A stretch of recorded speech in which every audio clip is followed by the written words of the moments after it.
কারণ ৭৫-এ হয়তো আমাদের অনেকেরই জন্ম হয়েছিল না, কিন্তু সেই জন্মের পরের থেকে 15ই আগস্টে একটা গল্প এবং এটার ভিতরে একটা প্রশ্ন সবসময় জাগে যে একটা মানুষ কতটা নিকৃষ্ট দানব হলে পরিবার সহ তার সাজা বহন করতে হয়। 1972 থেকে 75-এর শাসন ব্যবস্থার ইতিহাস অনেকে জানে, ভিন্নভাবে জানে। আমার রাজনৈতিক ভাই, বড় ভাই, প্রধান ভাই এখানে উপস্থিত আছে, উনি সুন্দরভাবে উচ্ছালো কথা বলেন, উনি আরো ব্যাপকভাবে আপনাদেরকে বলতে পারবেন। আমি আমার দীর্ঘ 15 বছরের আওয়ামী লীগের দুঃশাসনের কয়েকটি উদাহরণ দিয়ে আমি আমার কথা শেষ করবো। অনেক রাজনৈতিক ব্যক্তিরা এখানে উপস্থিত আছেন, বক্তব্য দিবেন। 2021 সাল আমি ফেসবুকে একটা পোস্ট করছিলাম ভারতীয় আগ্রাসনের বিরুদ্ধে। ভারতীয় আধিপত্যবাদ কিভাবে আমাদেরকে প্রতিনিয়ত তাদের বেড়াজালে, তাদের নিয়ন্ত্রণের ভিতরে রাখতে চায় বিভিন্ন ভাবে। এমন অবস্থায় বাংলাদেশে একটি হিন্দু উগ্রবাদী সংগঠনের নাম অনেকে জানতো না, ব্যাপকভাবে সেটা প্রচার ছিল না। ইসকন হিন্দু উগ্রবাদী একটা সংগঠন, তারা বলে যে আমরা শ্রীকৃষ্ণের অনুসারী, আমরা দুনিয়ার দিন নিয়ে আমরা ভাবি না, আমরা দুনিয়ার পরে কি আছে, আমরা মানুষকে সেই শান্তির বাণীটা মানুষের কাছে পৌঁছাই দেওয়ার চেষ্টা করি। ইসকন শব্দের অর্থ ইলিবারেশন international society for Krishna consciousness. এইটার উপরে আমি বিস্তর একটা লেখা লিখে আমি ফেসবুকে পোস্ট করছি। 2021 সালের 27 আগস্ট, এই 27 জানুয়ারি আমাকে উঠাই নিয়ে দেওয়া হয়। আমি 17 দিন নিখোঁজ অবস্থায় ছিলাম। আমার স্ত্রী, সন্তান, পরিবার এবং রাজনৈতিক সহযোদ্ধারা ব্যাপকভাবে খোঁজ খবর নেওয়ার চেষ্টা করছিল, কিন্তু কোনোভাবে সেটা সম্ভব হয়েছিল না। অনেক কষ্টের ভিতর দিয়ে 17 দিন পর আমাকে চুয়াডাঙ্গা জেলার দর্শনা সীমান্তবর্তী একটা চেকপোস্ট, যে গেটে বর্ডার, ওইখান থেকে উদ্ধার করা হয়। আমার বাবা ঢাকা থেকে যে উনি আমাকে নিয়ে আসছে। আমার অপরাধটা ছিল আমি ইসকনের ব্যাপারে কথা বলছি, এটাই ছিল আমার অপরাধ। আজকে যতই নির্যাতন নিপীড়নের শিকার হই না কেন, আমরা ভারতীয় আধিপত্যবাদের বিরুদ্ধে প্রতিনিয়ত আমাদের যুদ্ধটা অব্যাহত রেখেছি। যতদিন বাঁচবো এটা থাকবে। সাম্রাজ্যবাদী আগ্রাসনের বিরুদ্ধে আমরা কথা বলছি, সেই কথাটা আমরা বলেই যাব। রাষ্ট্রীয় কাঠামোটা আমরা ভাঙার ব্যাপারে বারবার আমাদের অবস্থান থেকে বলে যাচ্ছি। আমরা জুলাই সনদে স্পষ্টভাবে আমাদের অবস্থান থেকে আমরা বলছি, ৭৫-এর এই বীর শহীদদের জুলাই সনদে তাদেরকে অন্তর্ভুক্ত করতে হবে। প্রবাসে যে সমস্ত দেশপ্রেমিক বীর যোদ্ধারা উপস্থিত আছে, জাতীয় বীররা প্রবাস জীবনযাপন করতে, তাদেরকে ফিরিয়ে আনার ব্যাপারে এই সরকারের হস্তক্ষেপ আমরা বারবার কামনা। উপদেষ্টা পরিষদ নিয়ে কথা বলেছি, আপনারা পরিবর্তন করেন।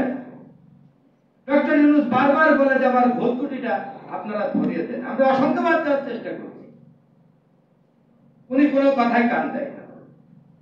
উনি কোন পদ্ধতিতে, কার পদ্ধতিতে, কোন জিনিসের সংস্কার উনি করতে চাচ্ছেন। উনি এক ঝাঁক হাতে গোনা ধান্দাবাজ, যারা একসময় ফর্ম ফিল আপ করার টাকা পায়নি, এই সার্জিদ হাসনাত, আব্দুল্লাহ আক্তার ম্যাচে খেতে পাইনি, আমি টাকা দিয়ে এসে আক্তারকে ফর্ম ফিল আপ করা। আজকে আক্তার জাতীয় নেতা, আক্তারের আয়ের উৎস কি? ছাত্রদের আয়ের উৎস।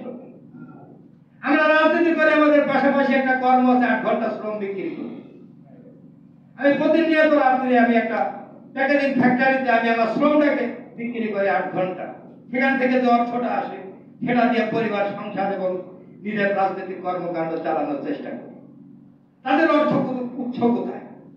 এই ব্যাপার নিয়ে গোয়েন্দা সংস্থা, দুদক, রাষ্ট্রের সামরিক বাহিনী, প্রশাসন, কারোর মুখে কোনো কথা নাই। ৭৫ কি ঘটেছে সেটা নিয়ে এখন পর্যন্ত সেই জাতীয় বীরদেরকে অসম্মান করে পত্র পত্রিকায় লেখা হয়। অনেক রাজনৈতিক দলের ব্যক্তিদের মুখ থেকে এই খুনি রশিদ, খুনি ফারুক, খুনি বজলুল হুদাকে এখনো খুনি আখ্যায়িত করা হয়। বজলুল হুদা ভাই আমার শ্রদ্ধেয় বড় ভাই, তার পাশের থানাতে আমার বাড়ি। যখন ওনার কবর কেউ জিয়ারত করতে যেতে পারেনি, সেই সময় কিছু কবর জিয়ারত করতে অসংখ্য বাধার সম্মুখীন হয়েছে। কোনো অস্ত্র, কোনো প্রশাসন, কোনো ক্যাডার আমাকে দামায় রাখতে পারেনি। আমি গেছি। জাতীয় বীর সন্তানদের শহীদ পরিবারের যারা আছে তাদের কম বেশি সবার সাথে যোগাযোগ করার চেষ্টা করেছে, কিন্তু আজকে হতবাক হচ্ছে শহীদ পরিবারের তেমন উল্লেখযোগ্য সন্তানরা কেউ এখানে উপস্থিত নাই। অনেক আশা ছিল যে ওনারা আসবে, ওনারা কি চায়, ওনাদের বাবার হত্যার বিচারটা ওনারা কিভাবে চায়, কেউ আসে না। কেন আসে নাই সেই ব্যাখ্যা তাদের কাছে, আমাদের কাছে আমার জানা নাই। আজকে যদি আসতো তাহলে আমরা পরবর্তীতে করণীয় কি, 15ই আগস্টটাকে আরো ব্যাপকভাবে রাষ্ট্রের একটা পাশে নিয়ে আসার জন্য আমরা আলোচনা করে সামনের দিকে আগাতে পারব। প্রতিনিয়ত আমার সাথে যোগাযোগ হয় মঞ্জুরুল হক ফৌজি ভাই অসুস্থ মানুষ, কিন্তু উনি চায় এই রাষ্ট্রে একটা কিছু হোক, একটা বিপ্লবী চেতনার উদয় অন্তরে ধারণ করে আগামী প্রজন্ম এই রাষ্ট্রব্যাপী নির্মাণের কাজে আত্মনিয়োগ করুক। আমার রাশেদ প্রধান ভাই সব সময় সার্বক্ষণিক তার সংগঠনটা নিয়ে অনেক কাজ করে যাচ্ছে। এদেশের মানুষের মুক্তির জন্য, অধিকার বাস্তবায়নের জন্য, নারীর স্বাধীনতা আনার জন্য, বেকারদের কর্মসংস্থানের জন্য আমরা চেষ্টা চালাই। সম্মানিত সুধী, আমাকে হুমায়ুন কবির ভাই এটার ব্যাপারে বলছিল।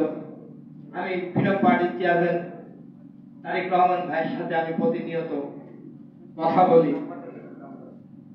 উনি যেভাবে চাচ্ছে আজকের উপস্থিতি, ফ্রিডম পার্টির যে অংশ, এক অংশ এখানে উপস্থিত হয়েছে, এটাই প্রমাণ করে যে আগামী দিনে সকল বাধা অতিক্রম করে ফ্রিডম পার্টি আবারও দেশ জাতি জনগণের অধিকার বাস্তবায়নের জন্য কাজ করবে।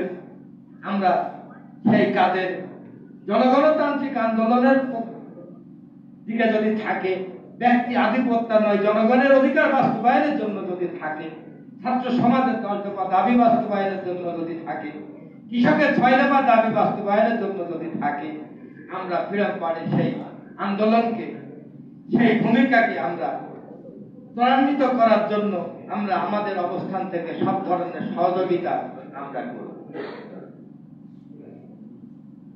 আরেকটি কথা বলতে শেষ করি।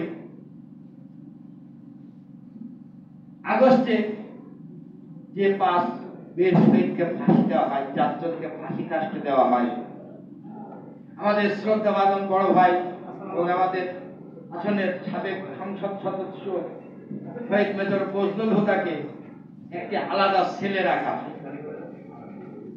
সেখানে তাকে নিজে শেখ হাসিনা উপস্থিত থেকে খুনি সন্ত্রাসীদের দ্বারা বুকের উপরে পা উঠায় রেখে জবাই করে হত্যা করে।